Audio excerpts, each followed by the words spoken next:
It's chilling how a simple oversight can turn deadly.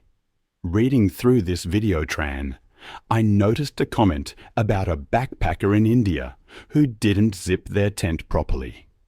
A venomous snake crawled inside. It makes you think about how easily we can forget the dangers around us. This particular story, though, it's just the beginning. I want to share a few of the most terrifying animal attacks ever recorded. Let's go to Indonesia, July 21st, 2016, a palm tree farm near Palangkaraya. The morning was quiet, humid. The air felt heavy from the rain the night before. By evening, something terrible would happen that would shock everyone who worked there. Reggie Peters, a 32-year-old farm advisor from Britain, was known as a quiet man, good at his job. He helped improve the water systems for growing palm trees. He liked to walk the farm alone, noting problems in a small notebook. He'd been in Indonesia for 4 months, taking hundreds of photos of bugs, birds, and animals. He loved learning about the creatures around the farm. The workers noticed that Reggie never scared away snakes or lizards. Instead, he'd kneel to watch them closely. That day, Reggie went out to do his regular work, checking the water ditches before the rainy season. He packed his notebook, measuring tape, and phone. Around noon, 2 workers, Amir and Luthi, saw Reggie near a muddy ditch, kneeling and writing. They joked about the huge snakes that locals claimed to see near the water channels.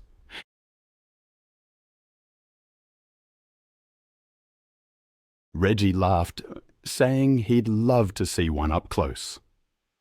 The workers later said he didn't seem worried, dismissing their concerns as old stories. The palm farm was huge, stretching for miles. Rows of palm trees were separated by narrow water channels.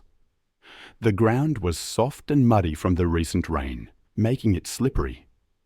Dragonflies moved over the water, and mosquitoes filled the air. The only sounds were distant chainsaws and the croaking of frogs from the ditches. The heat made everything still and heavy. Large snakes called reticulated pythons lived in this area, some of the biggest in the world. They can grow longer than 20 feet and weigh over 200 pounds. They hunt by hiding near water, waiting for animals like pigs or dogs. Sometimes they even attack people. Though rare in this part of Indonesia, the snakes have moved closer to where people work because their natural homes have been destroyed. Local people knew to stay away, some carrying long knives for protection near water. By late afternoon, Reggie hadn't returned to camp. Amir grew worried and walked toward the last place he'd seen him. The farm was almost silent, save for the insects. Then Amir saw something that froze him with fear. One of Reggie's boots was stuck in the mud near the water channel. A few feet away, an enormous python lay coiled. The snake's middle section was hugely swollen, as if it had eaten a very large animal. Amir stood still, then shouted for Luffy and the other workers.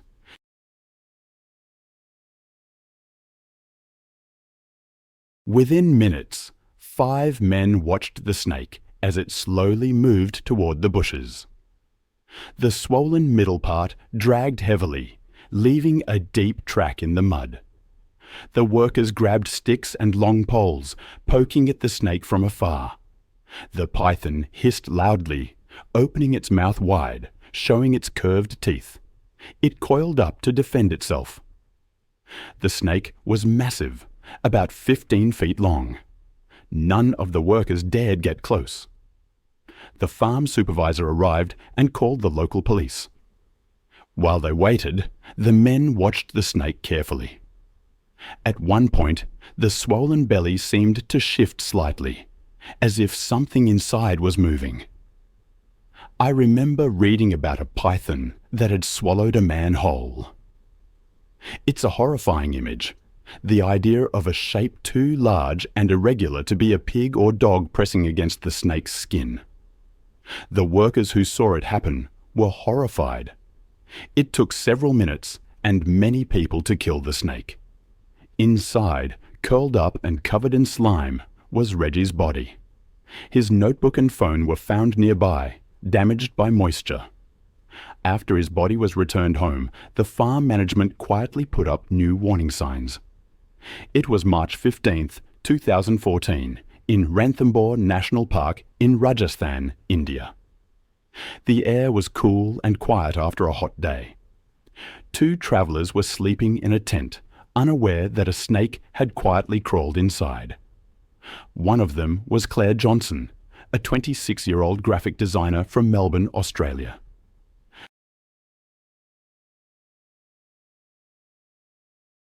She had quit her job to travel around Asia for a year, something she had saved for and dreamed about. She was known as someone who liked adventure, but was also careful. Visiting Ranthambore was high on her list. She dreamed of photographing wild tigers. She had even seen one that day. She was sharing a tent with Lara, a German student she had met on the train. The camp was basic but clean, with tents on raised platforms. Claire was meticulous about keeping the tent organized, always shaking out her shoes and zipping the entrance properly. That evening, she zipped the canvas door all the way closed, leaving only a small opening for fresh air. The camp was next to dry grassland with acacia trees and tall grass. Spectacled cobras are common in Rajasthan. They usually stay away from people, but sometimes come into human areas looking for food or warmth. They can grow up to 6 feet long and have a potent venom. Local guides warn campers to check their bedding. Sometime after 4 in the morning, Lara woke up to a rustling sound. She turned on her phone's flashlight and froze. A spectacled cobra was coiled just inches from Claire's sleeping bag, its head raised. Before Lara could react, Claire moved in her sleep and touched the snake's body with her bare ankle. The cobra bit her twice, very quickly. Lara screamed, waking everyone. Claire grabbed her ankle, where 2 small holes marked the bites. Camp workers ran to the tent.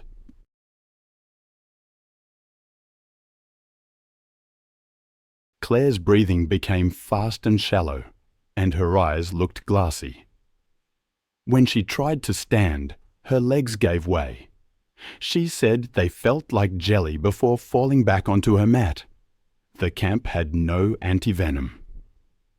They put Claire in a jeep to drive her to the hospital, Lara pressing a scarf above the bite marks. The drive took over 40 minutes on bumpy roads. Halfway there, Claire stopped responding. Her skin became pale, cold, and damp. At the clinic, the medical staff said there was nothing they could do. The idea that a quiet backpacking trip could turn deadly in an instant has always stayed with me. I remember reading about a young German woman named Lara who was travelling through Australia. She'd set up camp, thinking she was safe, only to be bitten by a snake in her tent. It's a stark reminder that nature, even in seemingly idyllic settings, can hold hidden dangers. Later that day, Lara's parents were contacted through the Australian Embassy. Following local customs, they asked for her body to be cremated.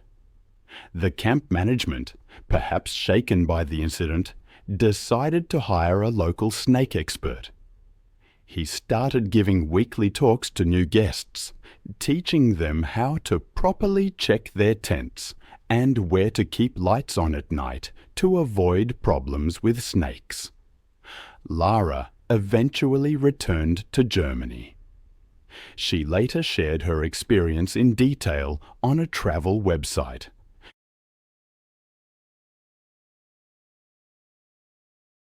Her story served as a warning to other backpackers. Always check your tents, bedding and shoes when staying in areas where snakes might be present. For years, her post was quietly shared, a serious reminder to travelers who romanticized sleeping close to nature without truly understanding the risks. This incident highlights just how important it is for travelers to take safety precautions seriously when venturing into wilderness areas. Even experienced and careful travelers can face unexpected dangers when wild animals and humans share the same spaces. It's a tragedy that underscores how proper preparation and awareness can be life-saving when traveling in remote natural areas. Now let me tell you about Jorge Cruz. It was September 9th, 2015, in a small lime orchard outside a rural town near Veracruz, Mexico. Jorge was 42 years old and had worked in that orchard his entire life. He would rise before sunrise every day to check the water systems, prune tree branches, and teach his oldest son how to tell if the fruit was healthy.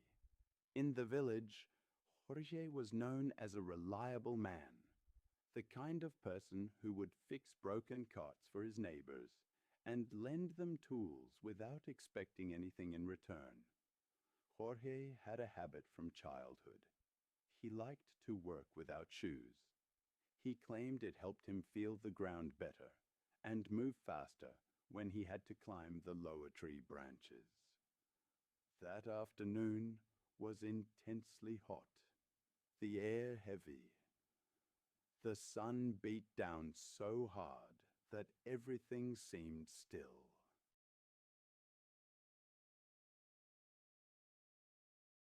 The orchard had belonged to his family for generations. But on this particular day, their normal routine would be interrupted by something that would change everything in a single, terrible moment. Jorge was working with two neighbors, Raul and Mateo.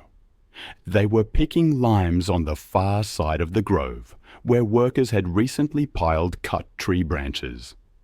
The three men joked about the heat as they moved between the low branches, filling bags with limes. Jorge wore his wide hat pushed back on his head and an old faded shirt. He reached for a low branch, shifting his weight to pull the fruit closer. The ground was hard dirt covered with fallen leaves and thin roots. The pile of cut branches provided cool shade for mice, rats, and small reptiles.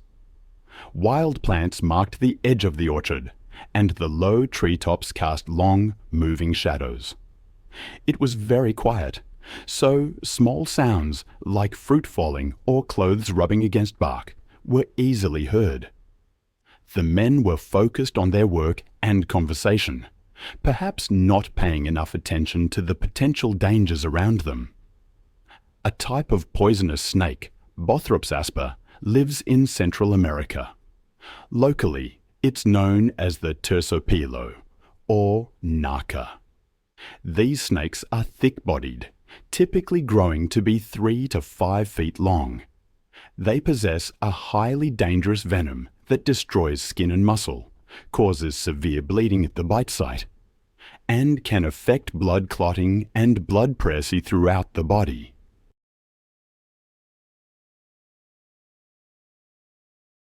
These snakes blend in perfectly with fallen leaves, often remaining completely still until someone steps close. Their bite usually causes extreme pain, and the area swells up very quickly. That morning, neighbors had been talking about seeing more snakes due to recent rains. Jorge's wife had even told him to wear boots while clearing brush.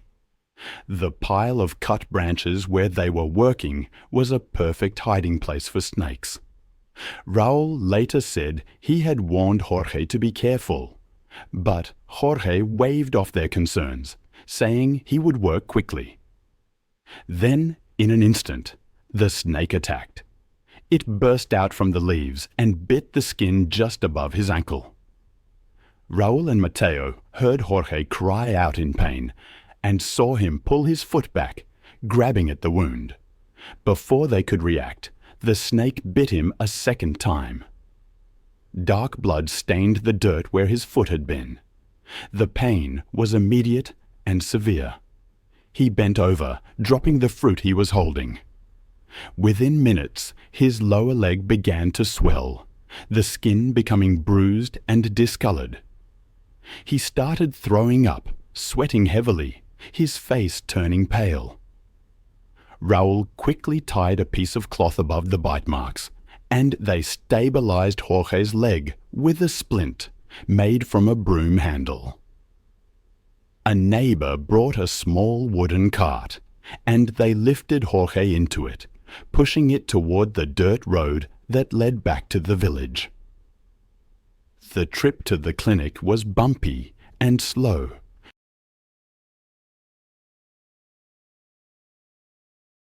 Dust covered Jorge's damp skin, and he became confused, speaking incoherently and drifting in and out of consciousness. At the small village clinic, a nurse examined his swollen leg, noting his weak pulse and low blood pressure. The clinic had basic medical supplies, but no anti-venom, the special medicine needed to treat snake bites. The staff used their radio to call the regional health center, requesting help, but the nearest supply of anti-venom and a properly equipped ambulance were hours away. Jorge's condition worsened. He became increasingly disoriented, his breathing shallow. The medical staff was helpless to stop his decline. By evening, despite their best efforts to stop the bleeding and help him breathe, Jorge died at the clinic. Raul said they tried to kill the snake, but it disappeared into the thick pile of branches. I've seen what snakes can do. I remember reading about a man named Jorge, a simple farmer, who was bitten by ants. His phone and notebook were found, stained, and returned to his family. A traveling veterinarian came to his village, bringing anti-venom and teaching people how to respond to emergencies, how to make splints, apply bandages, and when not to use tourniquets. The villagers marked the spot where Jorge was bitten. His wife wore his hat during harvests, a reminder. The trees still produced fruit, but each harvest began with a reminder to be careful. Then, on May 2, 2018, the air over the Cross River felt heavy.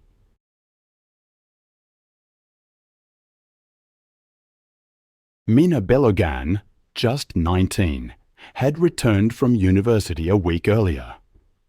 She spent her afternoons at the river. People knew her for her lively spirit. She'd bring her cousins to swim. The elders warned them about snakes during the dry season, but Mina didn't believe them. She thought nothing dangerous ever happened in the shallows. That day, she convinced 4 cousins to join her. They left their sandals and shirts on the rocks and walked into the cool water. Mina had plans to start a community project, teaching children how to swim safely. She saw the river as full of life, not danger. Her cousins trusted her. The afternoon air carried every sound. The river's surface reflected the cloudless sky, but the water was never truly quiet. Something was always moving underneath. The part of the river they chose was wide and shallow, with muddy banks. Dragonflies flew just above the water. The thick plants on the other side cast long shadows. African rock pythons, the biggest snakes on the continent, can grow over 20 feet long. They hunt by staying still, then biting with powerful jaws, wrapping around their prey, squeezing until it stops breathing. They eat goats, dogs, even antelopes. During the dry season, they hunt near shrinking water sources. Earlier that week, an older fisherman had warned Mina's uncle about a large python on a log nearby. Children were told not to swim until the rains came. But Mina insisted the shallow bend was safe.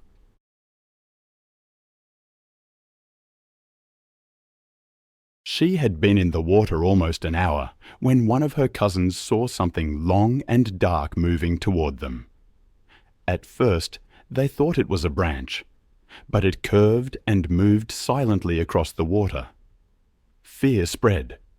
The shape moved quickly, showing the patterned body of an enormous python. The snake attacked with shocking speed, its jaws locked onto Mina's side, its body wrapped around her. Her cousin screamed as the snake's coils tightened. The water became violent as Mina fought, then went still as the python dragged her deeper. The children ran back to the village, screaming for help. The men grabbed their knives and ran to the river. By the time they arrived, the snake had pulled Mina deeper. The men went into the water and cut at the python until it let her go. They pulled her onto the muddy riverbank. She had been underwater for minutes. Her skin was cold and pale, her lips deep blue. The villagers pressed on her chest and blew air into her mouth. Water came out of her mouth and nose, mixing with the mud. Someone recorded the scene. The sound of shouting and rushing water mixed with the knives hitting the snake. They tried for minutes, but there was no sign she was breathing. Mina's body was placed on a mat near the water. For weeks afterward, the riverbend remained empty. Fishermen refused to go there, calling it cursed. The village learned that even familiar places could hide dangers, especially when animals seek water and food near humans.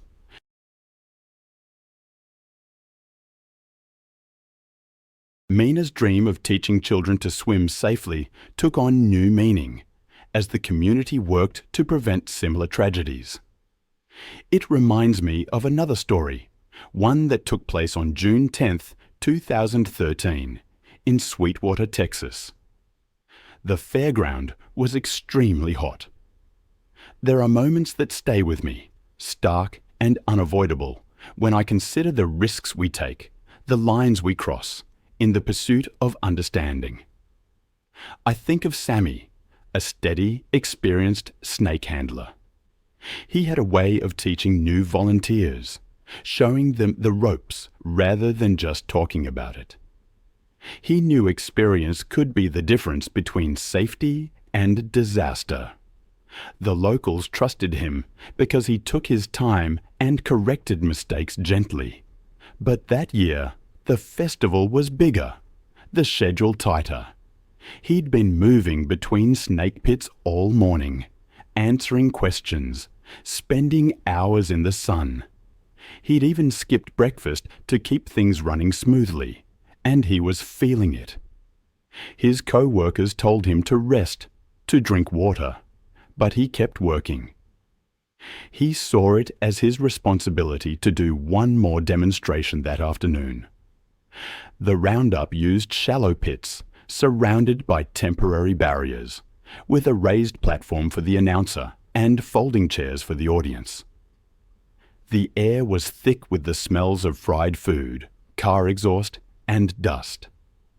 There were shade cloths and water nearby, but the space was cramped, keeping the volunteers in the sun. People leaned against the fence, phones in the air, recording every move.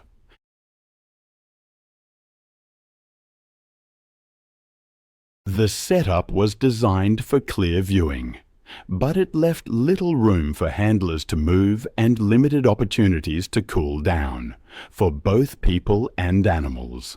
Western diamondback rattlesnakes, strong pit vipers typically 4 to 5 feet long, carry venom that causes tissue damage and bleeding, potentially triggering shock. Large adults can strike with surprising speed and reach. Under stress, a snake might twist unexpectedly, changing a handler's grip and exposing skin. Even skilled handlers can be bitten when a snake is already upset, or when heat and repeated handling increase its stress. Earlier that day, organizers had warned volunteers about taking turns, limiting heavy handling during the hottest hours. A small accident that morning had prompted a formal reminder to take breaks and to drink water. Medical personnel were on standby with IV fluids and anti-venom. Sammy heard the instructions, agreed with them, but the crowd and the schedule pulled him back. He took a heavy Western diamondback from a colleague and stepped into the pit, wearing a leather glove and carrying a snake hook. He lifted the snake with practiced ease. For a moment, the crowd relaxed, calmed by his steady presence.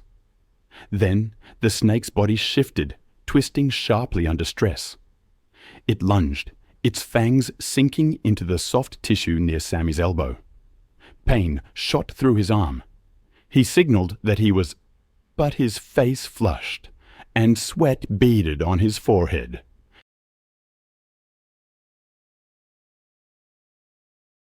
He kept talking to the crowd for several minutes, but his breathing grew shallow, and he asked for a chair. The bite area swelled rapidly, discoloration spreading down his forearm. Within minutes, the swelling moved past his elbow toward his shoulder, the skin darkening with mottled bruising as tissue damage progressed. Volunteers moved him to the first aid tent when it became clear he could no longer stand. Paramedics applied press to slow the venom's spread, started IV fluids, and pushed the first vials of antivenom. His breathing turned shallow, his skin cold and blotched with bruising.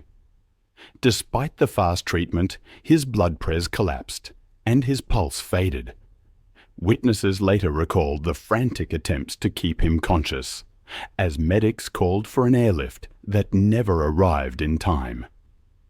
Afterward, his friends and fellow handlers organized training sessions, inviting regional medics to review emergency procedures and practice drills. A younger relative of Sammy's began helping at the pits, learning to prioritize taking turns and staying hydrated over putting on a good show. The festival board documented the incident, creating a checklist for demonstrations, maximum handling time, required breaks, and a fast evacuation plan to the nearest ambulance access point. Then there's the story of Erica Winslow. It was March 15, 2016, in the dense rainforests of southeastern Cameroon. Towering mahogany trees stretched endlessly under the humid canopy.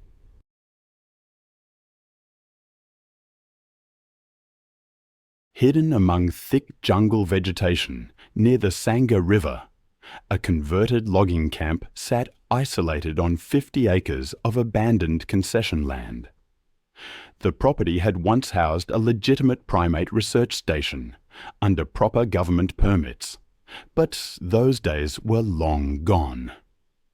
Erica Winslow, a 52-year-old former wildlife photographer from America, had been operating this facility illegally for 3 years after her research permits expired. What she refused to surrender was Caesar, an 18-year-old western lowland gorilla weighing 375 pounds. Erica's demanding personality and entitled behavior had made her notorious among local officials and village chiefs.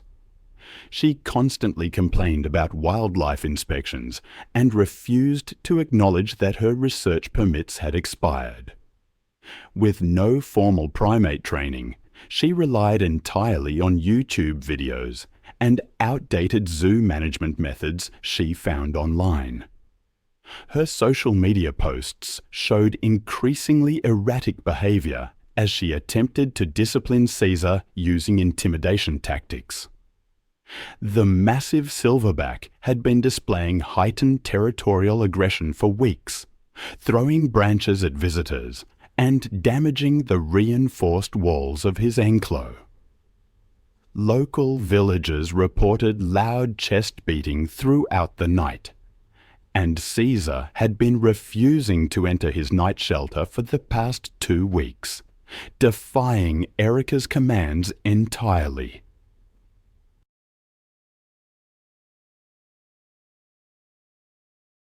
Cameroon's Ministry of Forestry and Wildlife had been building a case to seize the animals, but corruption and bureaucratic delays. I've seen the aftermath of these tragedies too many times. The warning signs, so clear in retrospect, always seem to be ignored until it's far too late. Take the case of Erica in Cameroon. She died because she didn't understand the sheer terrifying power of a Western lowland gorilla. Adult males, they say, possess the strength of 10 humans. Their hands can exert crushing force, and their canine teeth can tear through flesh and bone. Even though they're generally peaceful in the wild, gorillas in captivity, under stress, can become violent, especially if they feel their territory is threatened. Erica's story is a grim reminder that these magnificent creatures require specialized care that few private individuals can provide. That evening, her frustration reached its breaking point. Caesar, the gorilla, was ignoring her commands. She grabbed a makeshift electric prod and entered his enclosure. It was a fatal decision. As she stepped inside, Caesar's behavior changed instantly.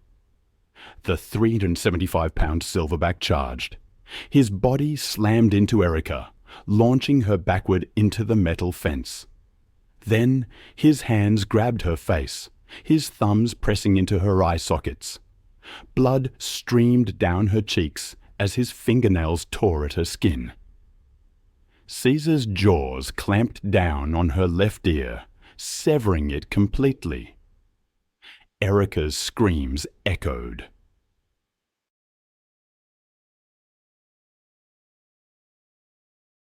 The gorilla grabbed her right hand, crushing 3 fingers. He lifted her body off the ground and shook her. Her shoulder dislocated as Caesar slammed her face into the concrete floor, shattering her nose. He twisted her leg, snapping her femur. Then Caesar brought both fists down on her rib cage. 6 ribs cracked, puncturing her lungs. Finally, he grabbed her head and squeezed. Her skull cracked and her body went limp. The silverback sat calmly beside her lifeless body for hours, grooming blood from his hands. Local villagers discovered the scene the next morning. Cameroonian authorities launched an investigation, and wildlife officials worked to relocate Caesar. The incident sparked debate about illegal wildlife facilities. Erica's family released a statement expressing their grief, acknowledging the dangers of keeping such animals in captivity. On July 22, 2017, along the banks of Idaho's Salmon River, another tragedy was brewing. The Price family was on their annual camping trip. But this year was different. They had brought Scout, a mountain cougar cub. Landon Price had purchased Scout from an exotic animal dealer. He believed his experience with domestic animals would translate to raising a wild predator. Sarah, his wife, was uncomfortable, especially after the children said the animal's eyes looked mean. The warning signs had been mounting. Scout had killed 3 neighborhood cats.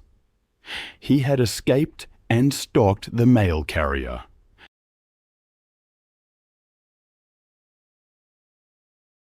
Local game wardens had received reports of unusual animal sounds, but bureaucratic delays had prevented investigation. Mountain cougars are apex predators, perfectly designed for stealth hunting. Adult males can weigh up to 140 pounds.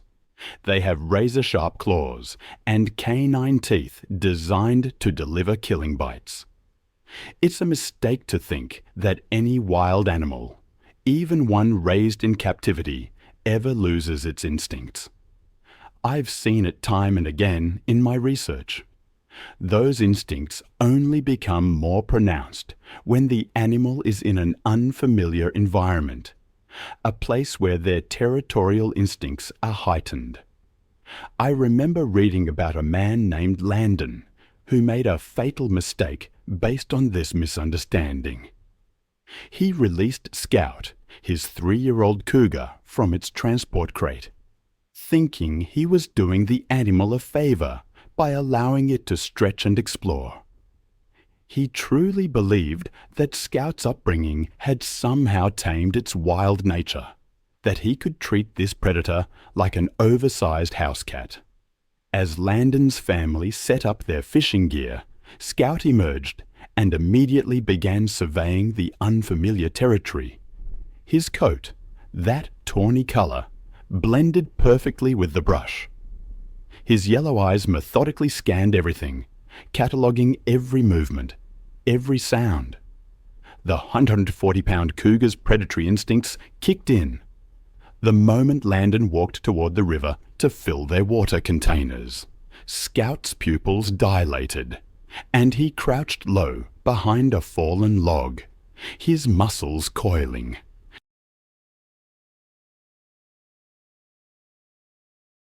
His tail began twitching, that characteristic hunting pattern, as he calculated distance and timing with deadly precision. Then, in complete silence, Scout launched himself through the air, covering 20 feet in a single, explosive leap. His powerful body struck Landon squarely in the back.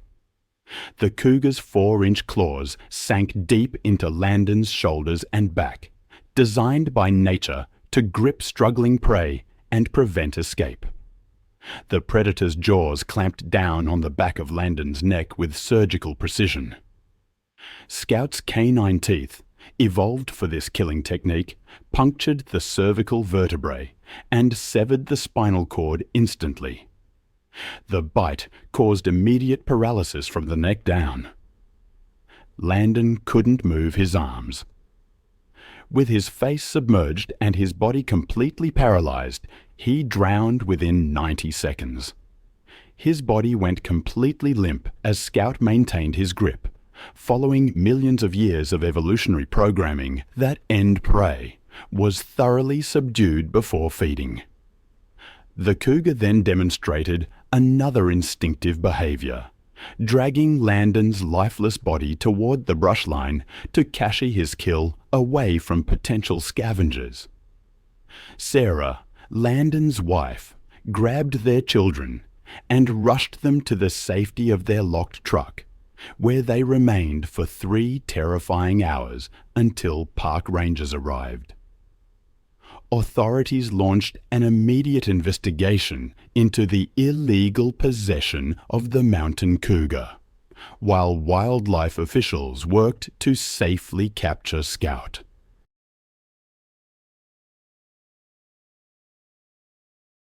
The incident reignited debates about private exotic animal ownership and the inherent dangers these predators pose. I recall another case, this one unfolding on September 8, 2015, on a sprawling ranch property in South Texas, a place where mesquite trees dotted the landscape under a star-filled sky.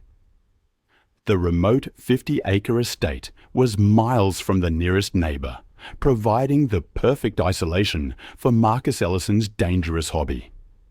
The 41-year-old oil rig worker had converted an old barn into a makeshift big cat facility, complete with reinforced enclose and feeding areas. Marcus shared the property with his girlfriend, Lisa Chen, a 28-year-old veterinary technician who had grown increasingly concerned about their unusual housemate. 4 years earlier, Marcus had purchased Luna, a 6-month-old jaguar cub, from a black market dealer operating along the Texas-Mexico border.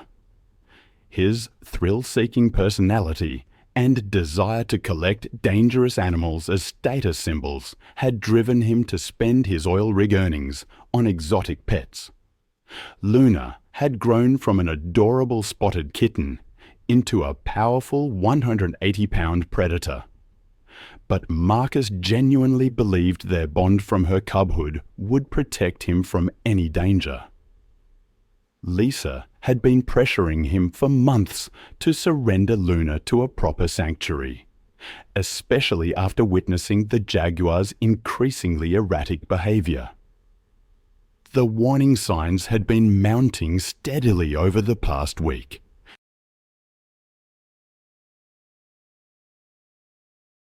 Luna had been refusing all food for 4 consecutive days, despite Marcus offering her favorite cuts of meat. The jaguar had begun territorial marking throughout the house, leaving her scent on furniture and walls in a clear display of dominance. Her obsessive pacing had worn visible paths in the dirt floor of her enclosure, and Lisa noticed that Luna's pupils remained constantly dilated, indicating severe psychological stress. Neighbors living miles away reported hearing strange vocalizations echoing across the countryside during the night hours. Jaguars are the 3rd largest big cats in the world and possess the strongest bite force of any feline species, capable of crushing turtle shells and caiman skulls with ease. These apex predators are perfectly designed killing machines with muscular bodies built for explosive power and jaws that can exert over 1,500 pounds of pres per square inch.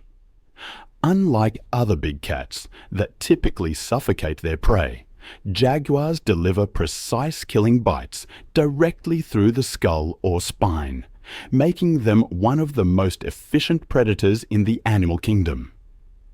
Even hand-raised jaguars retain all their wild instincts and can become unpredictably aggressive when stressed or challenged. Marcus made his fatal mistake when he decided to enter Luna's enclosure without backup or safety equipment. Concerned about her 4-day food refusal, he believed their years-long bond would allow him to safely investigate her condition.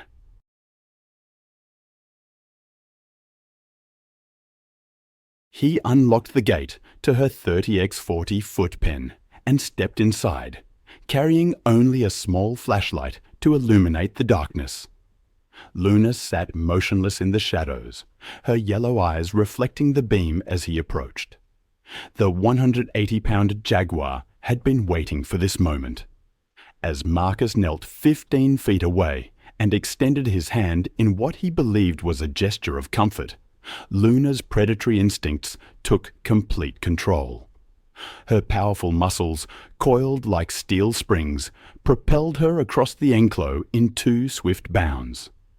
Luna's attack was swift and devastatingly precise. Her massive body slammed into Marcus's chest with tremendous force.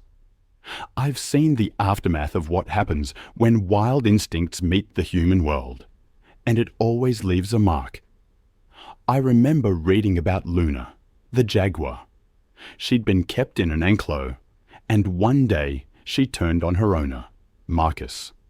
The force she struck with was like a battering ram, sending him crashing. Luna immediately went for the kill, her jaws locking around his throat with surgical precision. Her bite, 1,500 pounds per square inch, crushed his windpipe, severing arteries. Consciousness would have been gone in seconds. She maintained her grip for 3 full minutes, instinct driving her. The following morning, the scene was discovered. Luna calmly grooming blood from her paws, Marcus's body partially consumed. It sparked calls for stricter regulations on exotic animal ownership. It was a grim reminder of the power we often underestimate.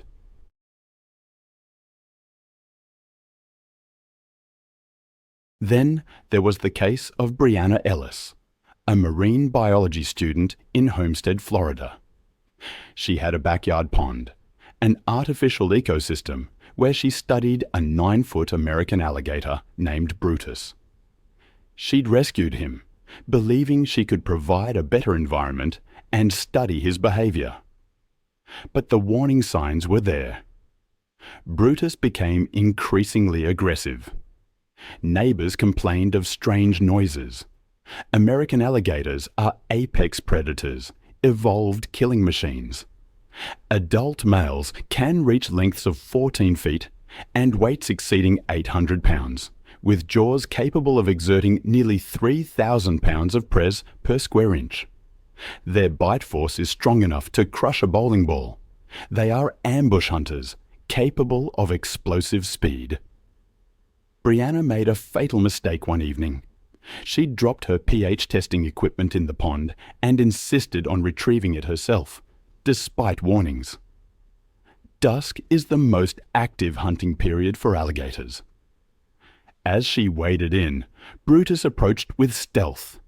He positioned himself just 6 feet away, motionless beneath the surface. The attack was devastating. Brutus launched himself, his jaws encompassing Brianna's entire right thigh. The prez crushed her femur instantly. Her screams filled the air as Brutus began his signature death roll, tearing her leg away at the hip within seconds. Before she could escape, he attacked again, clamping down on her torso, puncturing her rib cage.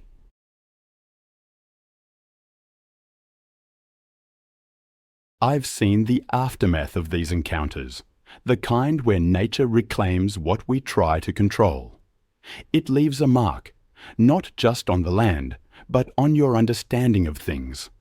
Sometimes the wild reminds us with brutal clarity that it makes no exceptions. It was October 3rd, 2016, in the Adirondack Mountains of upstate New York. Picture towering evergreens under a grey autumn sky, a remote wilderness. 15 miles from the nearest neighbour, a weathered log cabin sat hidden, accessible only by a narrow dirt road. Sean shared his sanctuary with Kodiak, an 8-year-old American black bear weighing 400 pounds.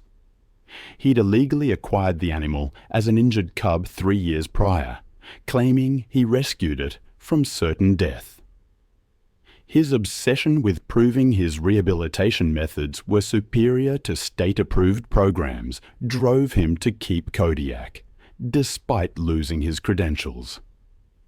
The bear lived in a reinforced room within the cabin, a makeshift arrangement that had grown increasingly inadequate as Kodiak matured.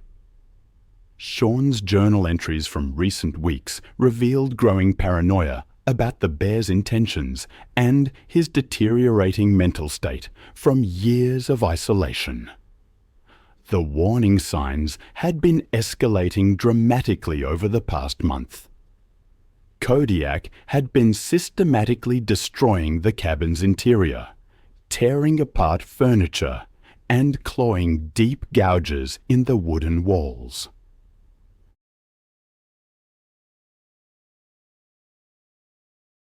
The bear had become increasingly aggressive when Sean attempted to limit his food, displaying territorial behavior. Most concerning was Kodiak's obsessive testing of door and window strength, repeatedly pushing against barriers as if calculating escape routes. American black bears are deceptively powerful predators despite their smaller size compared to grizzlies.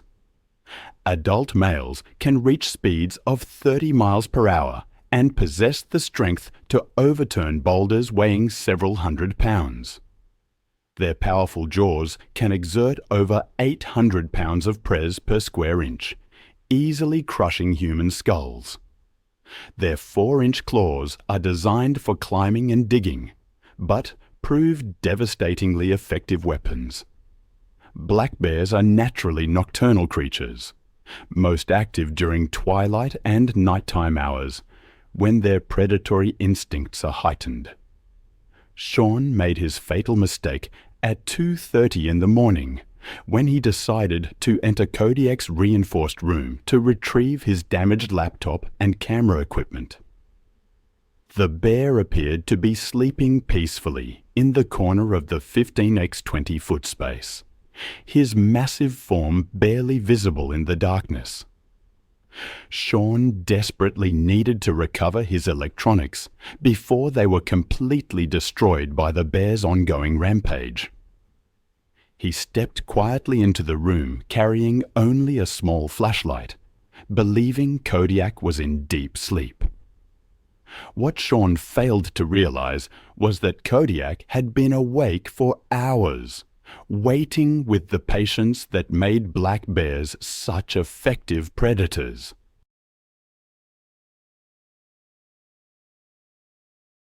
The bear's naturally nocturnal behavior meant his senses were at peak alertness during these early morning hours, and captivity had made him increasingly territorial about his confined space.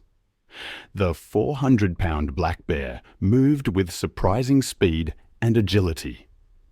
Kodiak rose to his full height of 7 feet and charged across the room in 3 powerful strides.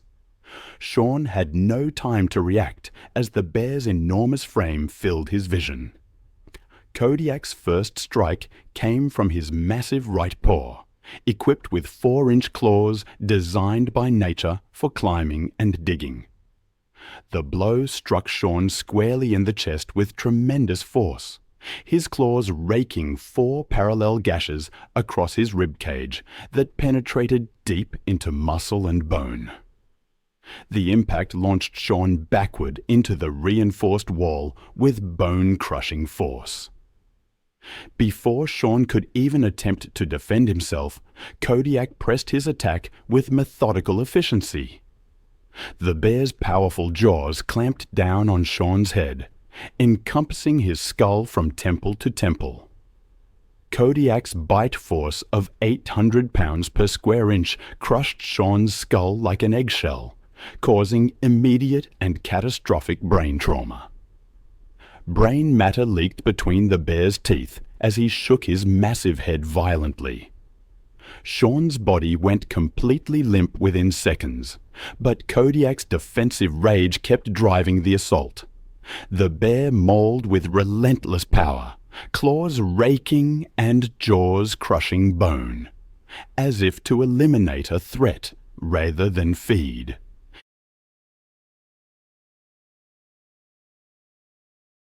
In his fury, Kodiak tore into Sean's torso, ribs splintering under the press, leaving a scene of raw devastation born not of hunger, but of instinctive dominance and fear.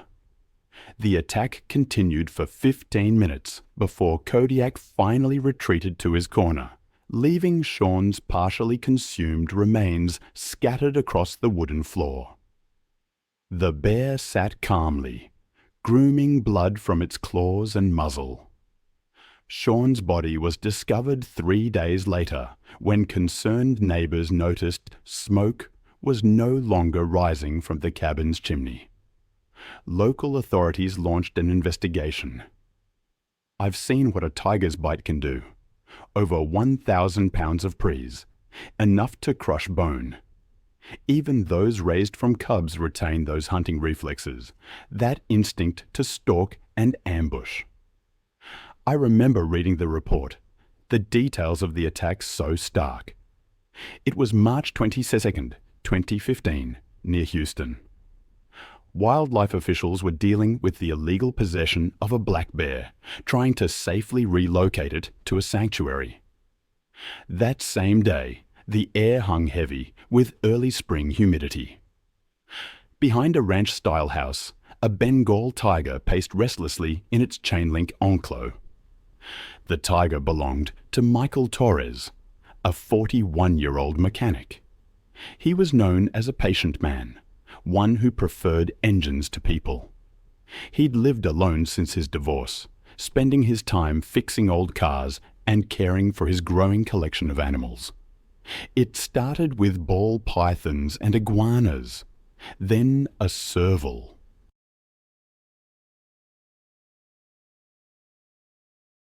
Finally, there was Raja, a 6-year-old Bengal tiger he acquired from a private breeder outside San Antonio.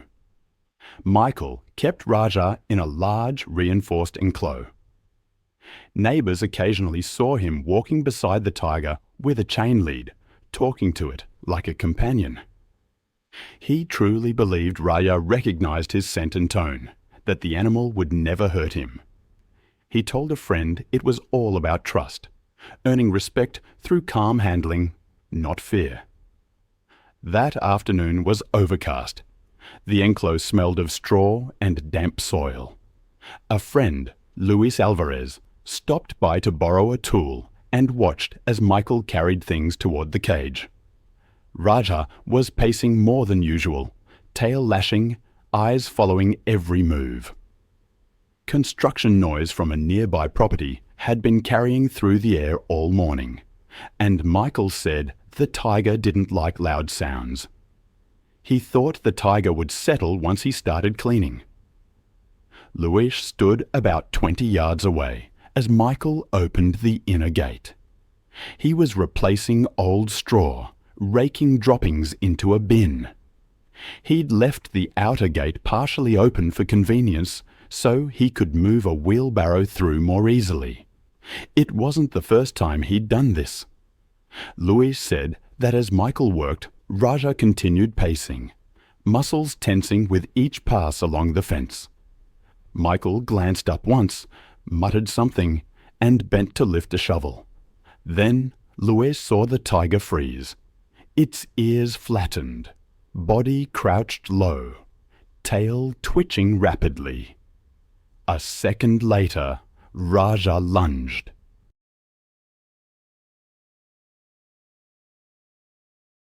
The impact sounded hollow, metal and flesh colliding. The tiger's paw raked across Michael's face, knocking him flat. He screamed, clutching his jaw, trying to crawl toward the gate. Raja followed in 2 strides and clamped its jaws around his neck and shoulder, dragging him deeper into the enclosure. Luis shouted and threw a wrench, but it clattered uselessly off the fencing. Michael swung the shovel handle, striking Raja's snout once, but the tiger's jaws only tightened. Luis grabbed gravel and hurled it, screaming for the tiger to stop. Raja shook its head violently, lifting and slamming Michael's limp body against the ground. Michael's arm twitched once, then went still. Raja kept biting, dragging the body by the shoulder until it was half under a metal shelter. Luis ran for his truck and called 911. Dispatchers logged the call at 5:42 p.m. When deputies arrived 10 minutes later, they held position until animal control arrived with tranquilizer rifles. But when Raja charged the fencing, one officer fired his service rifle, striking the tiger in the shoulder. Raja collapsed near the shelter, exhaling once before going still. Michael's body showed extensive trauma, massive lacerations to the neck, chest, and abdomen. One arm had been partially severed, and his face was unrecognizable. Investigators noted that despite his experience, he had no secondary containment system, no safety barrier or secondary lock. The open gate gave the tiger full access once the attack began.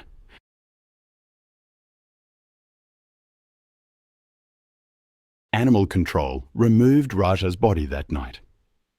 Michael's sister handled arrangements quietly, declining interviews. Fewer than 20 people attended his funeral. Neighbours left flowers at the fence. The straw inside still stained dark where the attack happened. It was January 14th, 2016, in Surabaya, Indonesia. The morning air hung heavy with humidity. Behind a low row of warehouses, one lot stood apart. Quiet, except for the occasional clank of metal and the faint scrape of claws against concrete. Within those walls, a private experiment in control was nearing its inevitable breaking point. Ahmad Firdos was 34, an auto parts importer. To most, he was patient and meticulous. But his fascination with exotic animals was no secret. Years earlier, during a trip to Flores, he'd been captivated by the Komodo dragon, its slow, deliberate movements, the quiet dominance in its stare. When an acquaintance offered him a hatchling, Ahmad accepted, paying in cash and never telling his family. Over the next 2 years, the reptile grew from a curious pet into a formidable presence. The pen Ahmad built behind his warehouse was solid, thick steel mesh reinforced with concrete. I've always been fascinated by the idea of humans and wild animals forming bonds. But sometimes those bonds are more fragile than we realize. I remember reading about a man in Indonesia who kept a Komodo dragon. He thought it knew him, trusted him. But one morning, that trust turned to tragedy.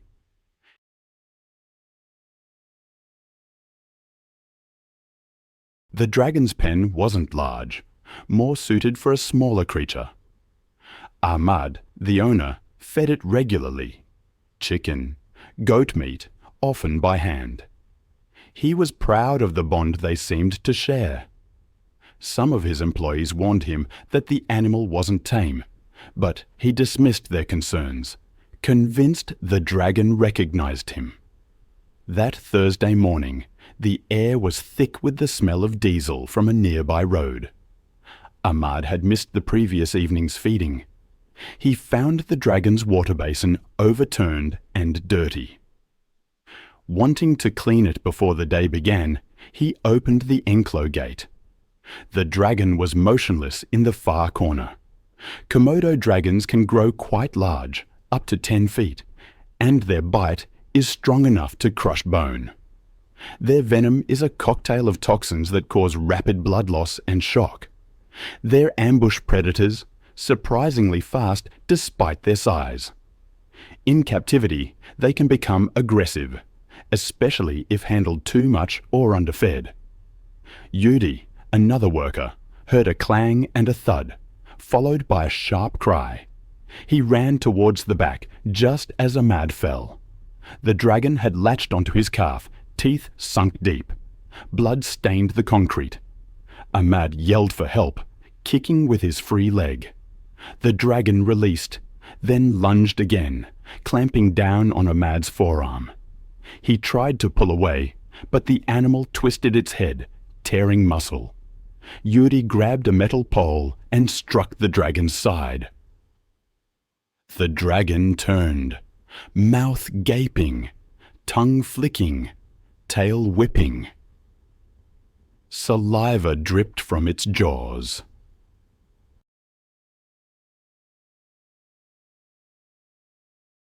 Ahmad crawled backward, leaving a trail of blood. The dragon lunged again, this time catching his side, teeth sinking deep. Ahmad's scream turned into a rasp. Yuri struck again and again until the creature finally backed off. Ahmad slumped back, eyes open, hand pressed against the wound. The concrete beneath him was dark red, the air thick with the smell of iron. Yuri ran to the gate, grabbed a burlap sack, and waved it near the dragon's face. The animal lunged, and Yuri managed to pull the gate shut, locking it. He turned to Ahmad, who was still. The blood loss had been catastrophic. By the time emergency responders arrived, Ahmad was gone. The reports confirmed multiple deep lacerations and significant internal bleeding. The cause of death was massive blood loss and shock from the venom. Veterinarians who examined the dragon said it had shown signs of food aggression, triggered by sudden movements during feeding. The Komodo dragon, nearly 7 feet long and weighing almost 140 pounds, was sedated and taken to a wildlife rehabilitation centre. It was traced back to Rinko Island, confirming it had been obtained illegally. The story barely made the local news. Neighbours remembered Ahmad as generous, sponsoring youth football games and giving water to delivery drivers. But within the warehouse community, it became a quiet warning. Those who had seen the pen said he treated the dragon like a companion, never realizing that he was always prey.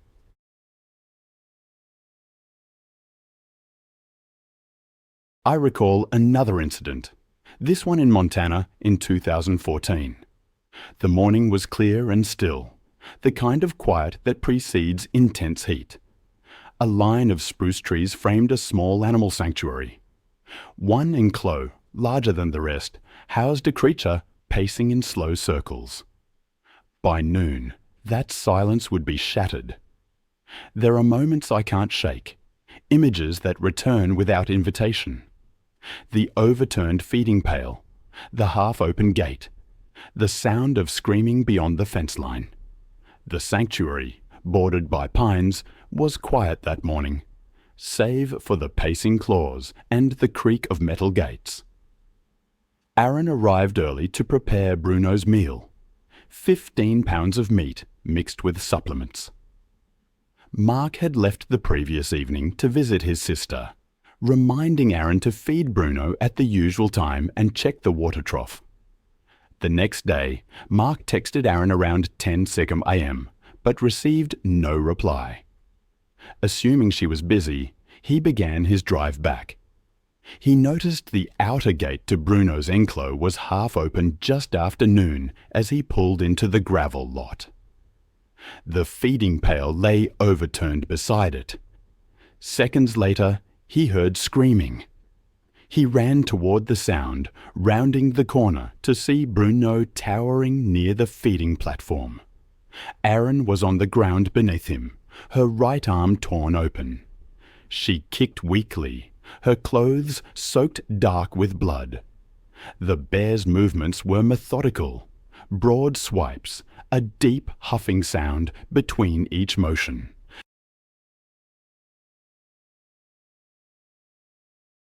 Mark froze for a moment, then shouted Bruno's name and ran for a rake leaning against the fence. The noise drew Bruno's attention immediately. He turned, fur bristling, and lunged. The charge covered the distance in a second. The impact knocked Mark flat.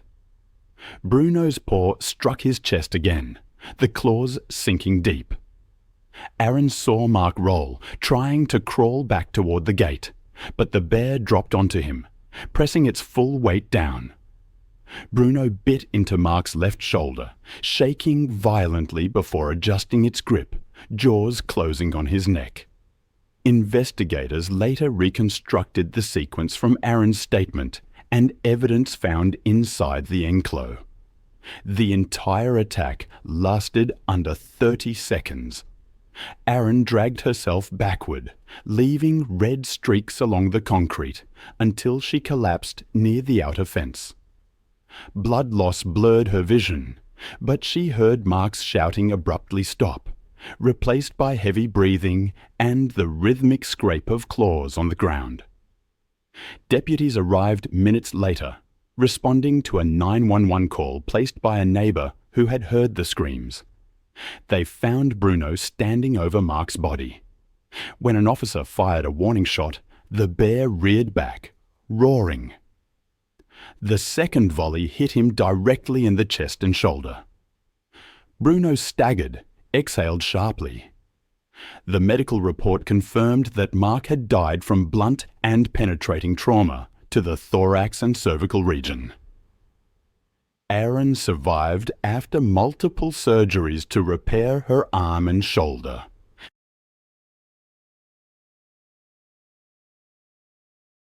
Investigators determined that the feeding gate had been improperly secured, allowing Bruno to push through before the pail was placed. Food aggression was cited as the cause. In the months following the attack, Aaron withdrew from animal work entirely. She sold her training equipment, moved to Missoula, and refused interviews. Friends said she became quiet, often waking from sleep at the faint sound of metal gates or animal breathing. She never returned to the sanctuary grounds. It was August 19th, 2017, in the Limpopo province of South Africa. The air was heavy, the ground damp. At Johan Boer's game lodge, in the lion enclosure beyond the guest bungalows, the large male paced in slow circles. By mid-morning, tourists had yet to arrive. Johan decided to tend to the animal himself, a routine he had done hundreds of times before. Johan was 46, a former ranger who had turned his modest patch of bushland into a profitable wildlife lodge. Known for his confidence around big cats, he had cultivated an image of connection between man and predator. His prized attraction was Simba, a 7-year-old male lion raised at the lodge since cubhood. He saw it as education and conservation mixed with business. To staff, Johan was competent but stubborn, often trusting his instincts over protocols. Employees described him as meticulous with animal care, yet dismissive of warnings when it came to Simba.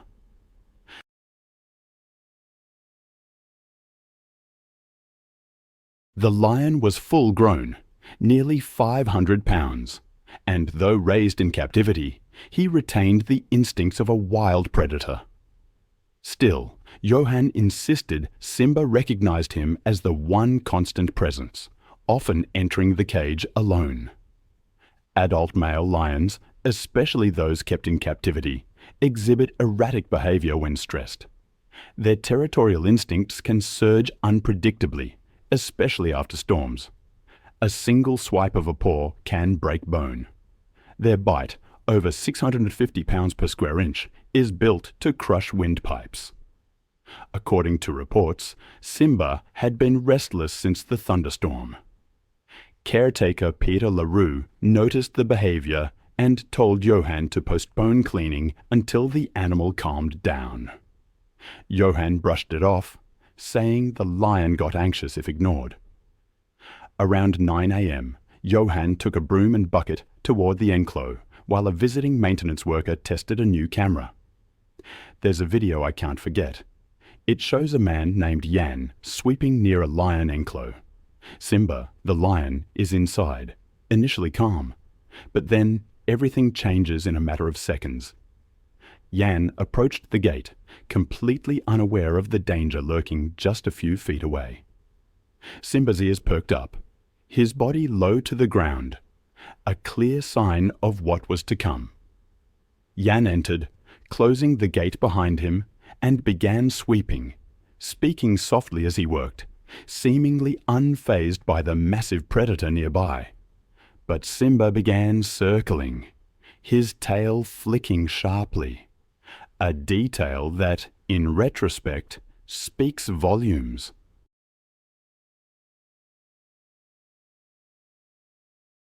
His behavior shifted rapidly. He lowered his head, crouching, and then he lunged. The impact knocked Jan forward, the broom clattering away. Simba's jaws clamped around his shoulder, driving him down. Jan yelled, trying to push against the lion's muzzle, but Simba shifted his grip, his teeth sinking into the back of Jan's neck. The sound of deep growling drowned out Jan's cries. Simba dragged him toward the shade, his claws tearing through skin. Jan tried to roll, to kick, but the lion's weight crushed his ribs. Another employee ran towards the gate with a bucket, throwing water, but it only startled Simba for a moment. Jan's voice faltered into short, gurgled gasps. Simba lunged again, biting into his throat. The motion was efficient, final. The lion's jaws stayed locked as Jan's body went limp. One worker ran to the control hut, slamming the gate alarm. The other, still holding the camera, didn't move for nearly 30 seconds, paralyzed by what he'd just witnessed. Rangers arrived within minutes, tranquilizer rifles ready. They found Simba standing over Yan's body. When the lion turned, shoulders low and tail flicking, they fired 2 darts into his flank. Simba flinched, growled, and backed away before collapsing beside Yan. Once Simba was sedated, they pulled Yan's body free. His clothing was torn and soaked with blood. The autopsy revealed crushing trauma to the neck and severe blood loss.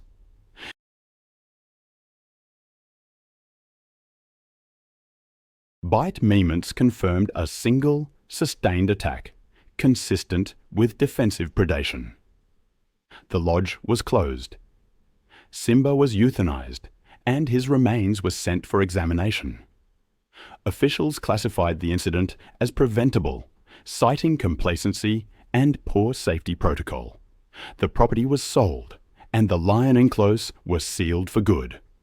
Then there's the story of Linda Reeves, which took place on October 6, 2013, in Mobile, Alabama. Behind her modest brick house, 2 large, rusty cages stood under a tin awning. Inside, 2 chimpanzees made sharp, uneven calls. Within the hour, a small routine would turn violent and irreversible.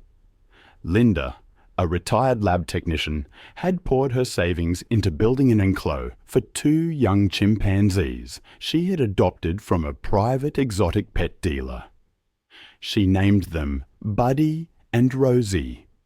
To Linda, they were family.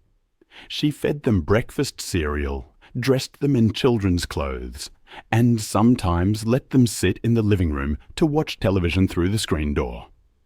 Her brother, Tom Reeves, visited weekly. He loved her, but worried constantly. The chimps, once under 70 pounds, had grown fast. Buddy now weighed over 130, his arms thick and muscular, while Rosie was nearing 100.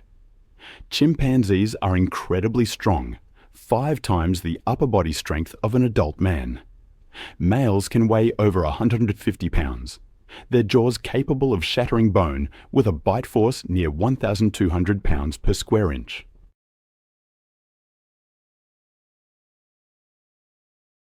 In the wild, they display bursts of extreme aggression, targeting the face, hands, and genitals of their opponents. Captivity often amplifies these instincts, especially when confinement or frustration builds. Tom had seen them rattle the cage doors when upset, and warned Linda repeatedly that they were no longer controllable. It was routine now: feed, clean, groom, and talk to them like children. That Sunday morning, the routine would unravel. Linda carried a plastic bowl filled with banana slices and apples into the enclosure. Tom stood by the porch, watching her through the screen. Buddy screeched as she entered, bouncing on his knuckles while Rosie clung to the bars. Linda told them to sit, setting the fruit on a flat rock. Buddy reached before she gave the signal, grabbing her wrist. She pulled back, scolding him sharply. The sound he made next, a deep, chesty pan hoot, was different from his usual play noise. Tom saw the shift immediately. Buddy lunged, knocking Linda backward onto the concrete. The fruit scattered. Rosie screamed, leaping down from the bars. Linda's voice rose in short, panicked bursts as Buddy pinned her by the chest, one hand on her shoulder, the other tearing at her hair. Tom dropped his mug and froze for a second before fumbling for his phone to dial 911. Buddy's hands were red, gripping a handful of Linda's scalp. The screams turned ragged as Buddy's teeth closed around her face. He bit through her cheek. Rosie joined, latching onto Linda's arm.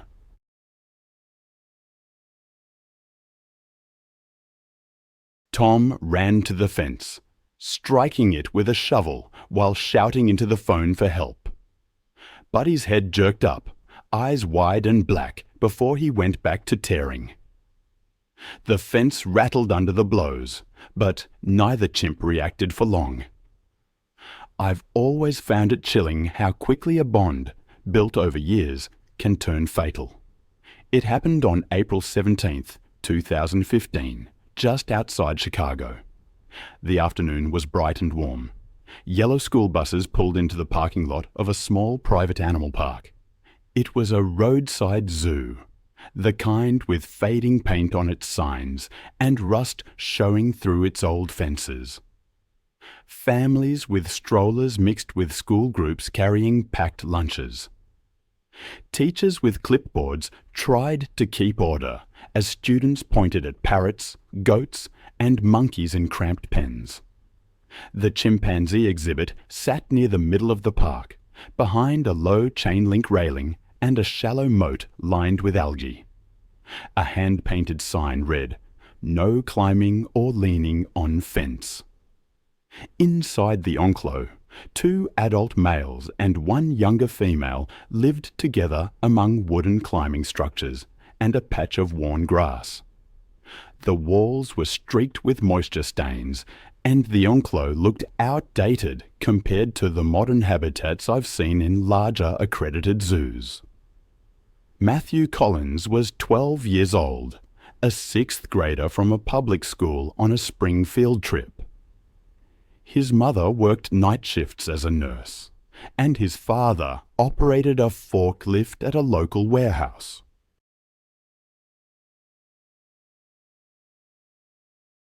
They didn't travel much, but Matthew loved animals and never missed a chance to see them up close.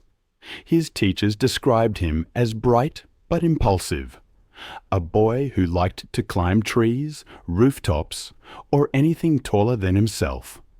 At the park, he carried a second-hand digital camera he'd saved for by helping neighbors mow lawns.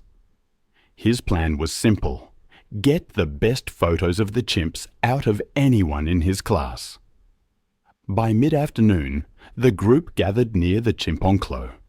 The air smelled of hay, damp earth, and the sour trace of leftover feed. The students crowded against the metal barrier, talking and laughing while their teacher gave instructions.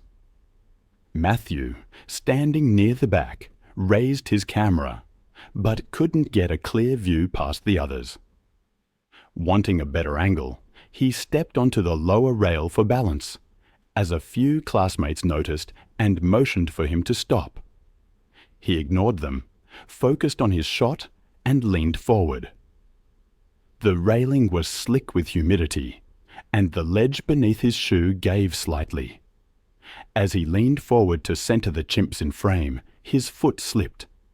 A few students gasped as his arms windmilled for balance. Then he dropped over the rail and into the pit below. He landed hard on his right side, rolling onto his stomach with a groan. From above, teachers screamed his name. A few kids started crying. For a moment, the enclos was silent, except for the soft panting of the chimps.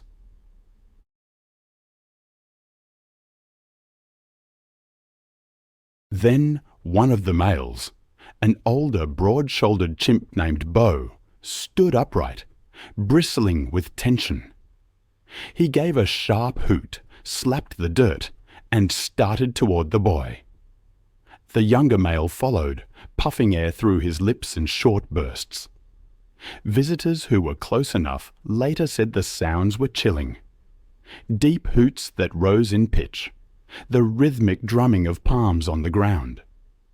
The 2 chimps stopped about 10 feet away, heads tilted, eyes fixed on the strange figure that had dropped into their space. Bo took 2 quick steps forward and grabbed a fistful of Matthew's shirt.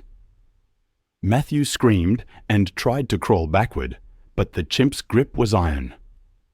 Bo's first strike wasn't a feeding bite. It was a dominance blow, a sharp smack to the side of the head that knocked the boy sideways. Then came the bite, a hard, fast clamp on the arm near the wrist. The smaller male joined in from the other side, pulling at the boy's sleeve and striking his shoulder.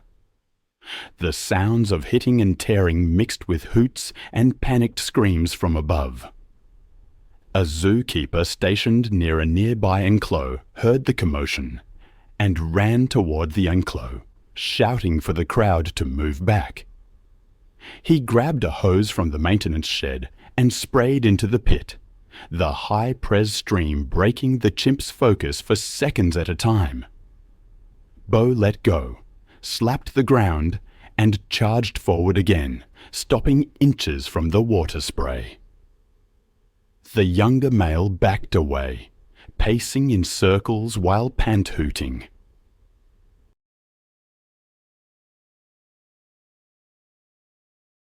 For nearly half a minute, the two chimps alternated between lunging and retreating, as keepers threw fruit and banged metal poles against the barrier to draw them off. Eventually, Bo released his grip on the torn fabric of Matthew's shirt and retreated. I've seen the aftermath of these attacks. The aftermath of what happens when we forget that some creatures, no matter how familiar they seem, are not pets. There's a case from Stamford, Connecticut, on June 11th, 2014, that still haunts me. It involves a woman named Belinda Holmes and her chimpanzee, Charlie. Belinda, who was 57, lived on Rockledge Drive. To the neighbours, she was mostly known for keeping an unusual companion, a male chimpanzee named Charlie. She had gotten him as an infant, years earlier, and raised him like a child, even though it was against state law. She dressed him, fed him at the table, drove him around. Friends said she was devoted to him, certain she could control him. For years, Charlie was a local spectacle. Children would stare as he looked out the windows. Neighbours watched Belinda walk him on a leash. She treated him like family, defending him whenever anyone expressed concern. But there were warning signs. Charlie had grown much larger over the years. By age 12, he weighed over 120 pounds. Belinda struggled to hold him back when he became upset, but she insisted he was gentle and misunderstood. The house itself showed the years of living with the animal.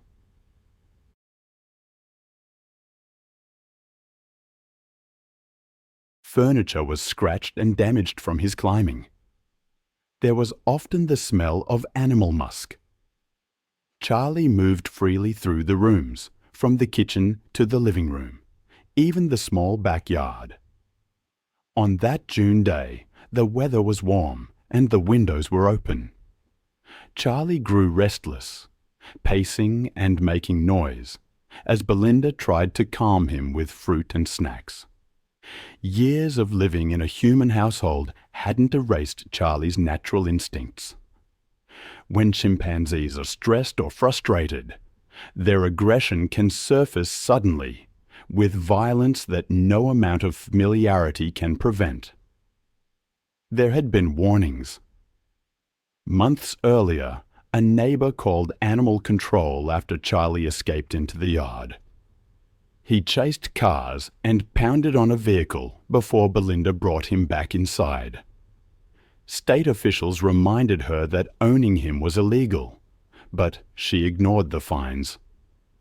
Friends noticed that Charlie became irritable around strangers, but Belinda continued to insist he was harmless. On the afternoon of June 11th, his agitation was clear. He banged on the table, knocked over a chair, and showed his teeth. Belinda moved closer to grab his arm, and the attack started in seconds. Charlie lunged forward and slammed Belinda backward into the couch. His hands gripped her shoulders, and his teeth sank into her face. Neighbours heard the noise through the open windows. Furniture crashed, and Belinda screamed. Charlie bit again, tearing into her hands as she tried to protect herself.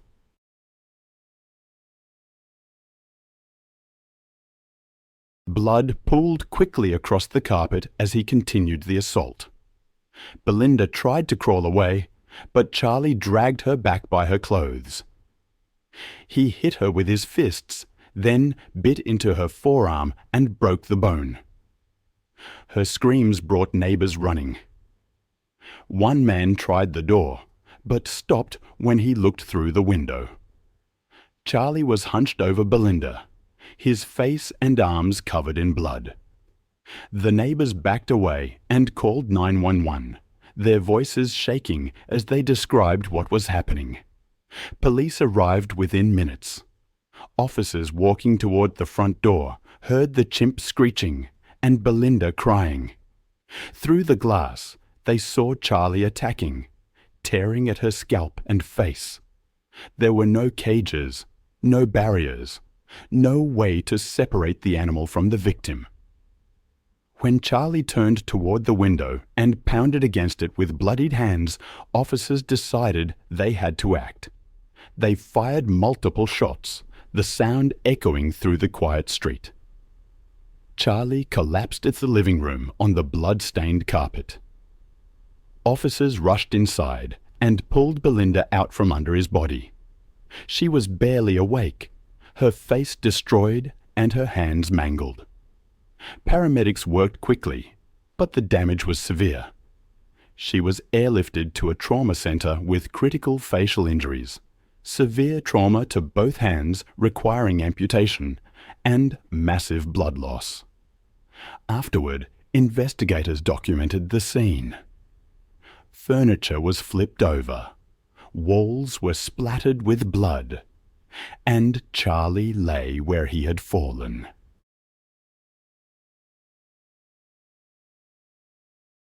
Belinda's phone was found on the kitchen counter, smeared with blood. The last call she tried to make to 911 was never completed. Neighbours gathered outside. The screams, they said, would stay with them forever. That's what the witnesses said. The screams of a woman named Belinda, attacked by a chimpanzee she kept as a pet. She survived, but her life was irrevocably altered, marked by surgeries and the need for constant care. The tragedy ignited a national conversation, and Connecticut eventually outlawed private chimpanzee ownership. I remember reading about that house being sold afterward. The new owners, of course, knew its history. It brings me to another story, one that unfolded on May 28, 2017, near the Colorado River outside of Austin, Texas. A Memorial Day barbecue, a gathering of families at a rented picnic site. It was a quiet scene. Grass, live oaks, the river flowing by. Children played, adults unpacked food. But one guest had brought an animal most people only see in a zoo. The victim was Daniel Ortiz, a 36-year-old high school track coach. A steady, reliable man known for looking out for others. He'd stopped by the barbecue after a run, drawn by a friend's invitation. Daniel felt at ease around animals. He volunteered at a local shelter, helping anxious dogs. He kept his distance, respectful, as the chimp's owner showed it off, handing out fruit. Daniel wanted a photo, a clear shot to show his students this strange thing he'd seen.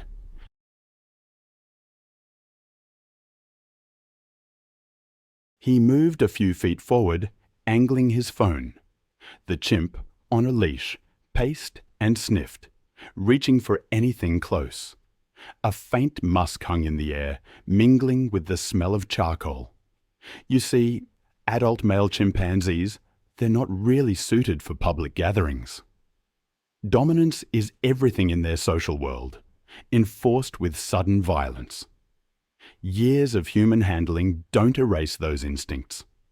Crowds, unfamiliar faces, the competition for food.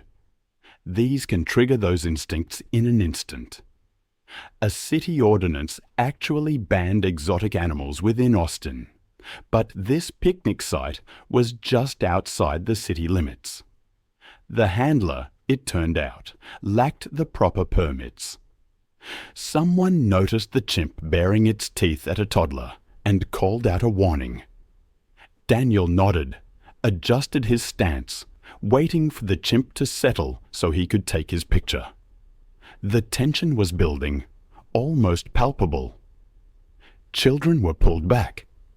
The chimp snatched a strawberry, grunted, eyes fixed on the moving hands and faces. The owner tugged the leash, which had slackened. Daniel stepped closer, maybe 2 feet, to get a clear shot.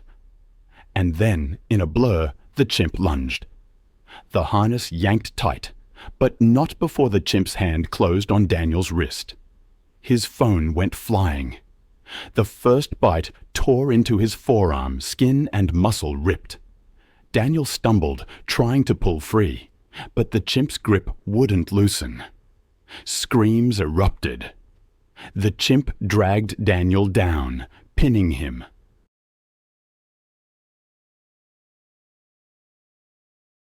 He tried to roll, to get to his feet, but the chimp climbed onto his torso, hammering his shoulder with its fists.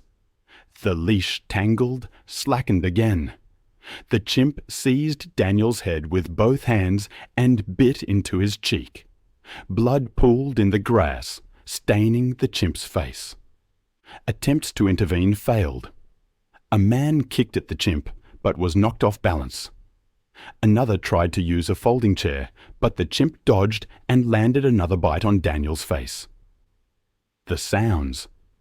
They were distinct, awful. Wet impacts of fists, ragged breathing, shrieks from the animal, and short grunts from Daniel each time teeth met bone. A woman dragged 2 children away as the owner crawled toward the leash, hands shaking. The attack slowed only when the owner managed to loop the leash under the chimp's chest, creating a barrier. The chimp released, then lunged again, tearing at Daniel's face and arms before finally weakening. Daniel's movements slowed too. He tried to lift an arm, but another bite broke a bone in his wrist. Bystanders threw bottles, tried to shield him with a trash can lid, but nothing worked. Emergency calls went out, but the rural location delayed help. By the time deputies arrived, the shouting had stopped. The chimp sat trembling near the overturned table, the leash tight around its torso. Daniel lay motionless on the trampled grass. The chimp was sedated and taken away. By dusk, only tire tracks and a few torn paper plates remained.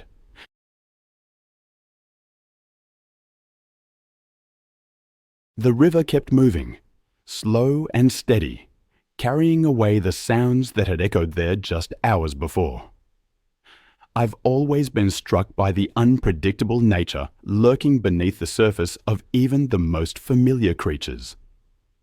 The incident on September 14th, 2018, in Los Angeles serves as a stark reminder. A seemingly simple animal demonstration for a daytime talk show turned violent, leaving an experienced animal trainer named Kevin Harris with devastating injuries. It all unfolded at a small independent production studio, the kind tucked away between warehouses and sound stages. The morning sun streamed across the lot, illuminating the staged living room set where the cameras were already being arranged. Kevin Harris, a 41-year-old trainer with 2 decades of experience, had brought in Mike, a 13-year-old chimpanzee he'd worked with since infancy. Kevin had built his career on patience, teaching wild animals to tolerate human environments. School assemblies, local commercials, small TV projects, that was his world. This talk show appearance was just another job, another chance to promote his business. Mike, at 125 pounds, was fully mature, strong, intelligent, but, like all chimps, unpredictable when stressed. Kevin often said Mike knew the rhythm of production, could stay calm amidst the noise and movement. But those of us familiar with chimps know adulthood changes everything. Males that once tolerated crowds often grew volatile as their dominance instincts sharpened.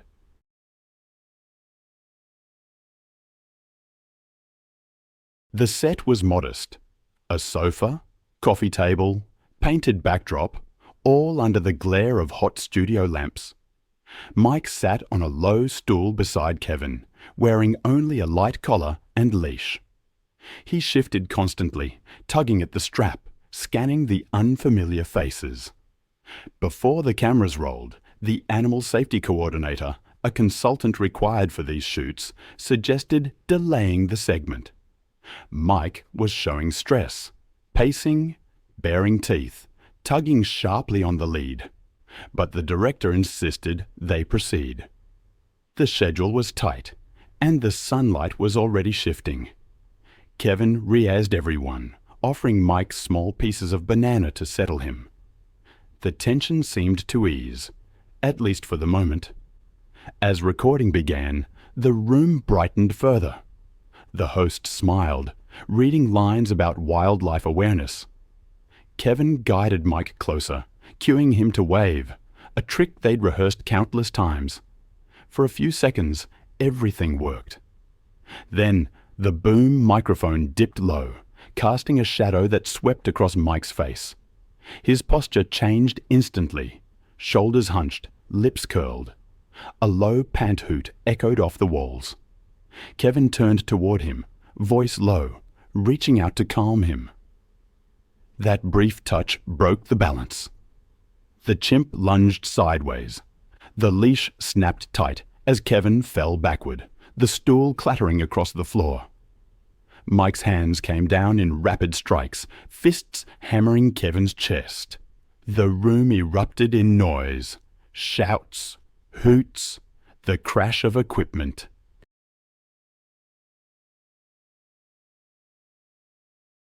A sound technician stumbled into a light stand. Someone yelled to cut the power. Kevin tried to shield his face, but Mike's jaws locked onto his arm just below the elbow. The bite tore muscle and tendons clean through. Blood sprayed across the carpet as Kevin twisted, trying to free himself. The chimp released and struck again. Another bite to the shoulder. Another blow with his fists. The host ran off set. Crew members screamed for security. One man swung a tripod to break the attack, but Mike dodged, gripping Kevin's shirt and dragging him toward the wall. The impact cracked one of the camera housings. The chimp's shrieks grew higher, rhythmic and mechanical, each sound matched to a strike or bite. Kevin's movement slowed. His left arm hung limp. A second crew member threw a fire extinguisher. The spray clouded the air, coating the floor in white dust. Mike released for a moment, then turned toward the noise, bearing teeth streaked with red. Security burst in, one man carrying another extinguisher, another holding a collapsible baton. The first blast of powder hit Mike square in the chest. He reared back. The second spray pushed him farther away from Kevin, who lay motionless on the floor. Animal control officers arrived within minutes, summoned by the studio's emergency call. They tranquilized Mike on sight, the dart striking his shoulder as he bared his teeth. He staggered briefly before collapsing beside the toppled couch, eyes fluttering. Kevin survived, but barely.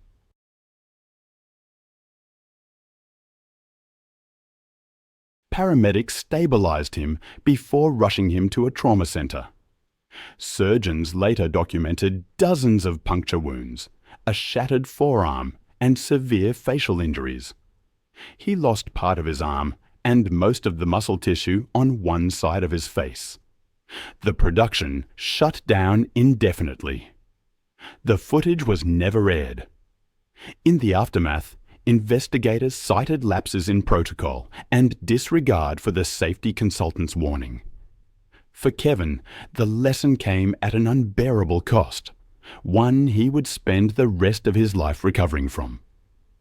Then, some months later, on October 9th, 2019, I find myself thinking about Martin Blake along the Kampala-Fortale Highway in western Uganda. The two-lane road curved through steep, forested hillsides, a lifeline between towns, but a dangerous crossing for wildlife whose habitat had been divided by asphalt. Martin was a 48-year-old American wildlife photographer traveling alone. He'd spent 2 weeks documenting primates in East Africa, wanting one last series of images before flying home. He was known for chasing difficult shots, often leaving marked trails to capture animals in unusual settings. That morning, he drove west out of Fortale and stopped where the highway cut clean through forest slopes. He had heard stories of chimpanzees there. I've always been drawn to stories where ambition flirts with danger, where the pursuit of the extraordinary leads someone down a path they can't turn back from.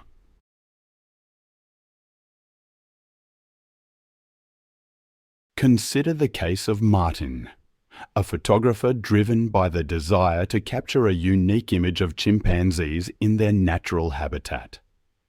He'd photographed gorillas and monkeys before, but this time his ambition would lead him to a deadly encounter on a mountain road in Africa. Martin parked his car near a bend in the road, camera in hand, ready to capture the perfect shot. A local motorbike rider shouted a warning, gesturing towards the trees, but Martin waved it off, more concerned about the speeding trucks than the wildlife. The road through lush green ridges, the vegetation thick and close. Chimpanzees were known to appear along these edges, crossing embankments, or descending into the ditches that lined the road, their shrinking habitat pushing them closer to the asphalt. Rangers often warned tourists to stay in their vehicles, and locals avoided walking alone, especially in the morning when the animals were most active. Martin had heard these warnings, but he dismissed them, confident in his experience working around gorillas. Only a few minutes into his walk, he spotted movement on the slope above. A large male chimpanzee emerged from the vines, 2 smaller chimps behind him. Martin raised his camera, crouching for a clear shot. A truck roared past, startling the animals. The younger chimps retreated, but the male stood his ground, hooting sharply. Martin kept clicking, zooming in. He stepped forward, unaware that the chimp had begun to descend.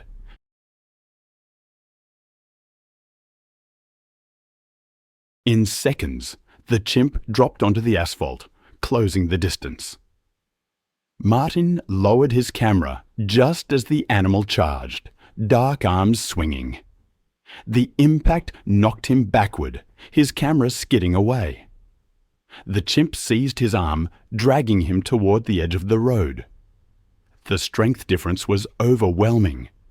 The first bite tore into his forearm, skin and muscle ripped apart. A passing motorbike rider braked, shouting. Martin screamed, but the chimp straddled him, striking his head.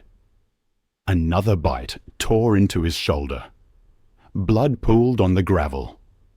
The younger chimps briefly emerged from the tree line, hooting, before retreating again. The male remained fixed on Martin, pulling at his clothes, biting his ear and jaw.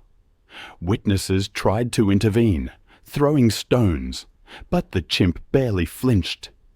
A truck slowed, horn blaring, startling the animal just long enough for Martin to roll onto his side. The chimp dragged him back and sank its teeth into his thigh, shaking violently.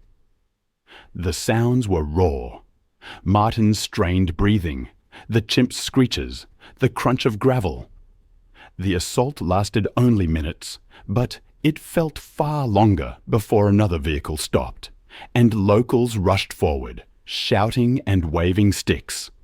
The chimp released him, retreating into the vines, blood on its face and hands. Martin lay motionless, his clothes torn and soaked. Locals lifted him onto a truck flatbed, trying to stem the bleeding. He lost consciousness within minutes.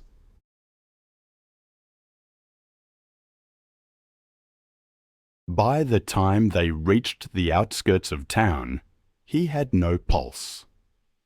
Doctors confirmed he was dead on arrival. His camera bag held his last images: the forest edge, the red dirt slope, and one blurred frame of the chimp stepping from the vines.